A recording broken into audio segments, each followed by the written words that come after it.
creatives, and welcome back to my channel. There are a lot more of you now, so thank you for subscribing if you have. If you haven't, go ahead and hit the subscribe button down below. My name is Angela. I am an illustrator and a graphic designer, and I make videos all about design and illustration, and even a little bit about animation and such too. So today, what I'm going to be showing you is what's new in Illustrator on the desktop. So I know there is Illustrator for the iPad. However, today we are going to be looking at the desktop version. I did do one of these before, so if you haven't seen that, go ahead and see that after you finish watching this video. I will leave a link somewhere. And let's dive into what's new. I have a window open here in Illustrator. This is what's new for 2021. I don't believe there has been an update other than this one so far. Correct me if I am wrong, but I don't believe there has been. You can always find what's new when you open up the program. There is a little icon down here in the bottom left corner that showcases what's new. Oh, let me hide this little screen. There we go. This icon here has a pop-up window that tells you what is new, what is coming, and what they have launched. So for the first one, it is invite to edits. So when you are working on a design team, for instance, you will have this option where you can, instead of having to send files to a coworker, you will be able to automatically invite them to edit piece within the program. If they have the program open, they can just connect their email and you can choose them based on their email, and then you can invite them to edit along with you, so that way you have a more seamless workflow in real time.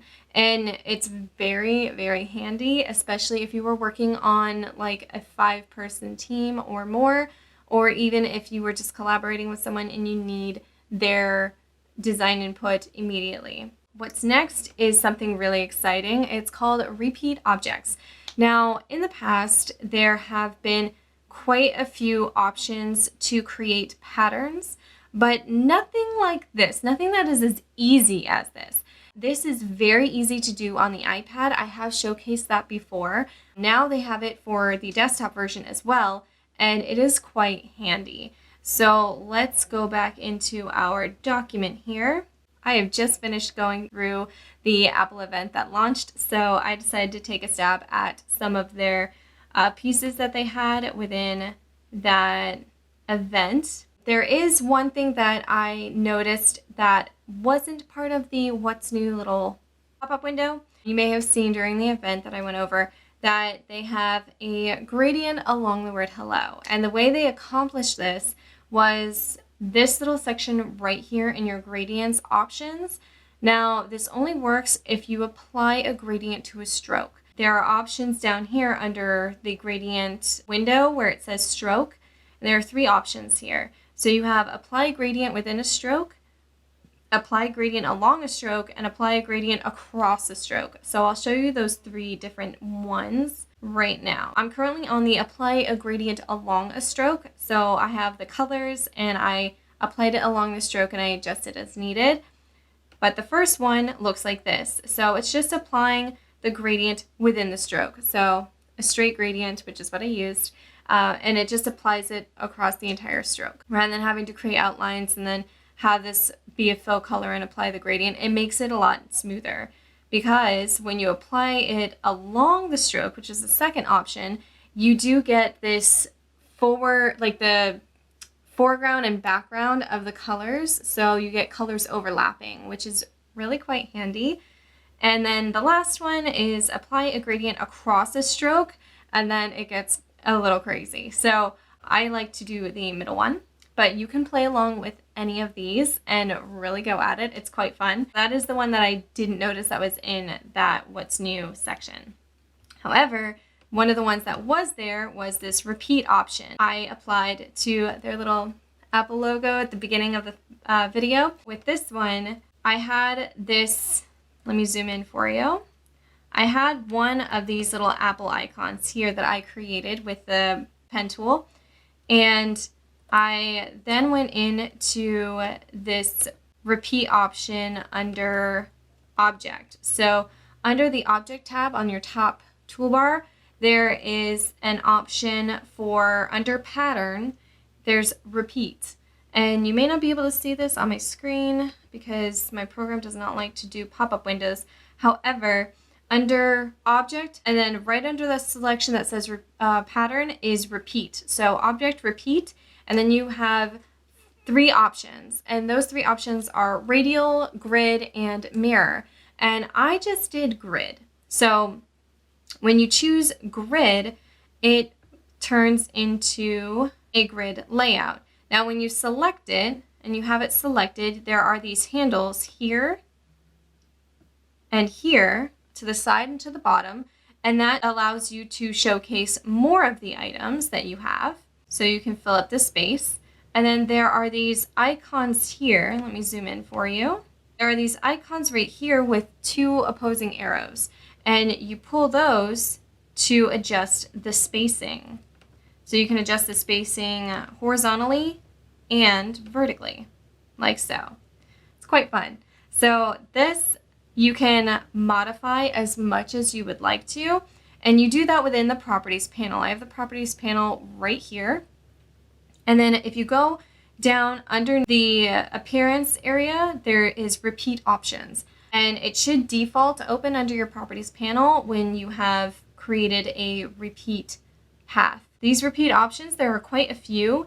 You can increase by points here the spacing between each object. You can also flip objects by row or by column. Like you can flip the row or you can flip the column. And rows go horizontally, columns go like this. Let me show you what that does. We have backwards objects now per row. You also can flip it per column as well. Now, if you want to turn them off, you just tap them again or click them again. So you can get quite a few. They can go upside down, upside down. So you have quite a few like options to play with. My grid type, you can choose your grid type. I chose the 3rd option, which is brick by column. You can also do brick by row, which will look like that. Or you can also do grid, which is just straight lines.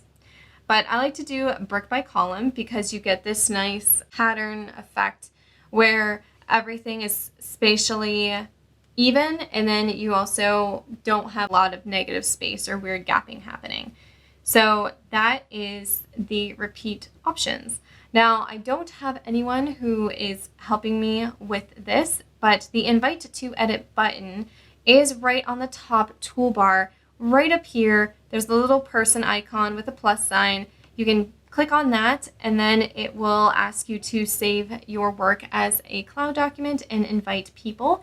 So to invite people, you do have to save your work to the cloud, and then you just hit continue. From there, a pop-up window will appear. Then you can invite people to edit your work by their email. So that is a very handy option. There are many, many more updates that have happened over the past year. So like I said before, if you want to go and check those out, I did do a previous video about what is new in Adobe Illustrator. I do talk about the Adobe programs a lot. I do use Adobe programs specifically because I find that they are the best, and I personally use them every single day. I do a lot of videos on these. You probably have seen some already, and if you haven't, I have a whole bunch of them from Adobe Illustrator, Adobe Photoshop. I even delve somewhat into a little bit of InDesign and Adobe Animate. I also do videos on a few other programs like Procreate. I do have a few on Procreate. I'm going to be doing more. But what do you guys think so far about the new additions to the desktop version? I really hope that they bring out more additions to this. So far, I'm really enjoying the repeat patterns because that makes life so much easier. By the way, I did not mention this earlier, but with the repeat options, you can do this with completely detailed illustration pieces. For instance, if you had a piece that you were working on and you wanted to have a repeat pattern of a full illustration that you've done, and you wanted to make art prints, but you wanted to do like a mass printing sheet of it. Like this would be ideal to have that. You can do a very simple grid repeat all in a row, one line, and scale it up to the print size that you are looking for. That would be one of those ideal situations, and it will save you so much time. So this definitely is a plus and a win as far as saving time and allowing you to increase your workflow and get projects done faster. Go ahead and leave me a comment down below. What is your favorite feature that they have come out with? And if you haven't checked out my other videos, go right ahead and do so. I will leave a link in the description for my previous What's New in Illustrator. Definitely take some time to explore this on your own. I definitely had a lot of fun working through all of these. I will see you all in my next video. See you soon, creatives.